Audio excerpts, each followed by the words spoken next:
This is Palm Beach Live, Work, Play. I'm Tim Byrd, the Birdman, and we're pleased to be with Sheriff Ric Bradshaw at PBSO, Palm Beach Sheriff's Office. And Sheriff Bradshaw, thank you again for your time today. Thanks for being here. We appreciate that. I want to talk to you about a new program you have called See It, Say It.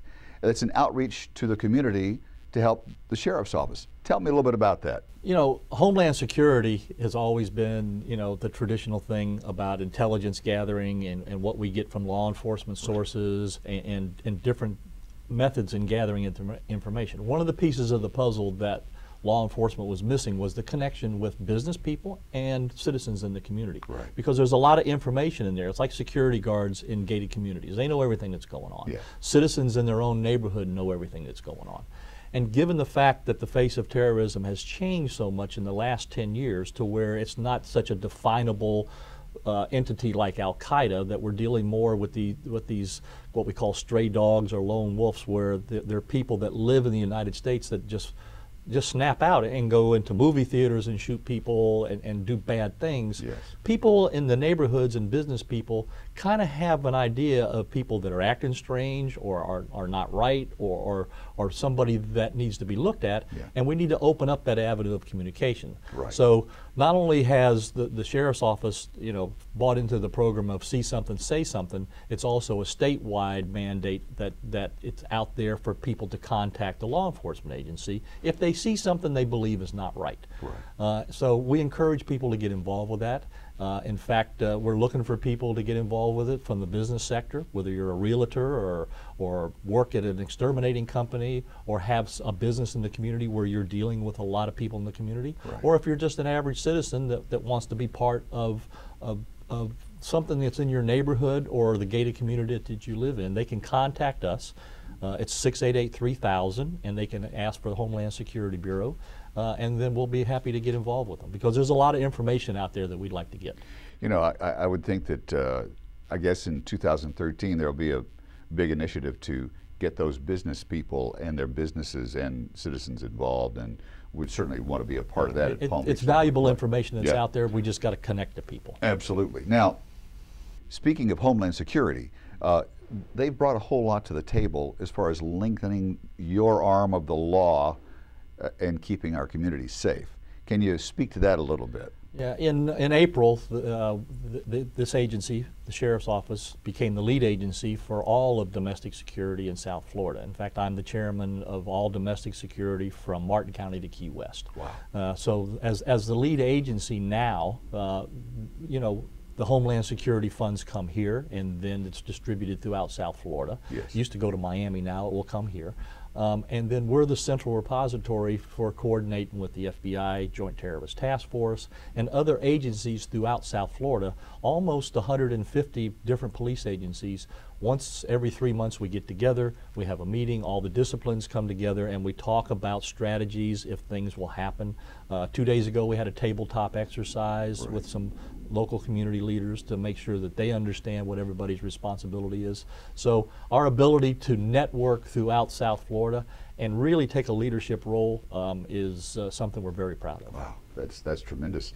And the fact that you head that up really is a huge feather in Palm Beach County's cap. Well, it's good for the county, Yeah. in a lot of different ways. So, you know, we're happy with where we've come with technology with our Fusion Center, Yes. which is basically an area where we can look at any hazard, whether it's a man-made hazard, whether it's a hurricane, whether it's an event that happens in the community. Right.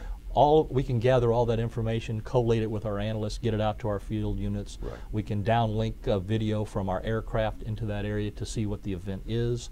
Right. It's a way that it's a regional fusion center, which means it's used for the entire region. Right. So we're very proud of that and how we're able to control these different events. And there's also use of a lot more cameras, I guess, than ever before in gathering and monitoring and maintaining the piece. Right. You know, we can tie into traffic cameras, we can tie into whatever cameras are out there, cameras at the port. Right. We can monitor our coastal radar from up there. So there's a lot of capabilities that it brings to the Wonderful. table. So if you were thinking about choosing a place to mess up, this wouldn't be the place to come. We hope not. Absolutely. Now, there's also some really, really good things, initiatives, I should say, that Palm Beach Sheriff's Office is doing. And I'd like for you to hold this up, because I think this is a tremendous idea.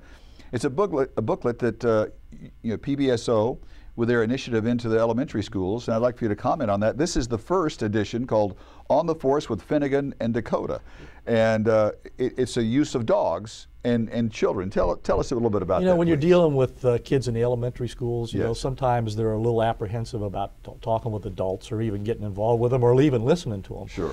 It's funny how people open up with dogs and animals. You Yes. know, they really relate to them a lot easier. So we developed this coloring book with some dogs involved in it, Yes. and it gives various tips on bicycle safety and different things that kids need to understand very early on. Yes, yes. In fact, we have a lady that works with us that she rescues greyhounds. Ah. And she actually takes the greyhounds to the schools to interact with the kids.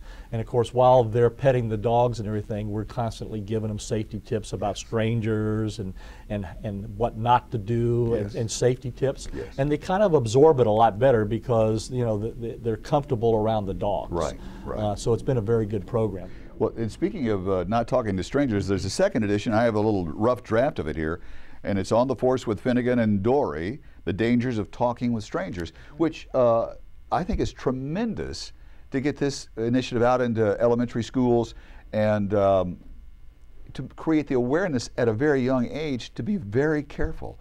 Our world is a crazy, crazy place, so this is a wonderful initiative. By the way. There's a lot of things we get involved with kids early on. You know, gang prevention, because the gangs recruit kids between 8 and 10 years old. Wow. And it's very sad. So you're not going to be able to ever arrest your way out of the gang problem. The part of it is education and prevention, and to do that you got to get with the kids early. Right. And it's the same with making sure that the kids protect themselves out here in a very dangerous environment. Yeah. But in order to get to them, you got to get their attention.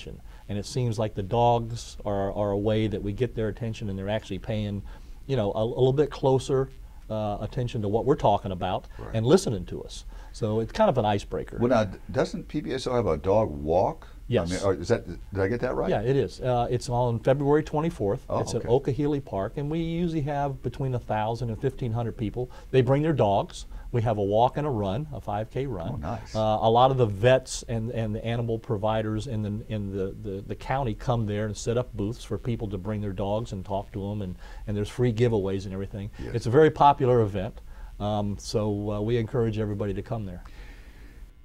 That is tremendous. Now, having won the election as you did, there'll be a swearing-in ceremony. Tell us a little bit about that, when and where that's going to be. It's also going to be at Okehilly Park. Yes. It will be January the 20th. We're kind of combining it with an employee picnic, Nice. because we don't want it to be all about the ceremony. Yes. Actually, the ceremony will be a very short part of it. Yes. But it's about 11:30 in the morning, and we encourage people to come by. There'll be stuff for the kids, and a So it's bounce open to the house. public then? Yeah, the public can come by. Yeah, okay. Even though it's an employee picnic and a swearing in, we know a lot of people in the community are interested in seeing what's going on. So it'll be a good time for everybody. That's tremendous. Nice to turn a serious and somber moment into also a fun time for the hardworking folks at PBSO. Well, they deserve the credit in what happened during the election, without a doubt. Well, and so do you for doing a great job as sheriff here. We appreciate you, and thank you so much for your time again. I appreciate it. Always Sheriff good Ric to be with you. Bradshaw. It's our pleasure, as always, to have him as our guest here on Palm Beach Live, Work, Play. Be sure and check back often, because we'll have a fresh episode with Sheriff Ric Bradshaw.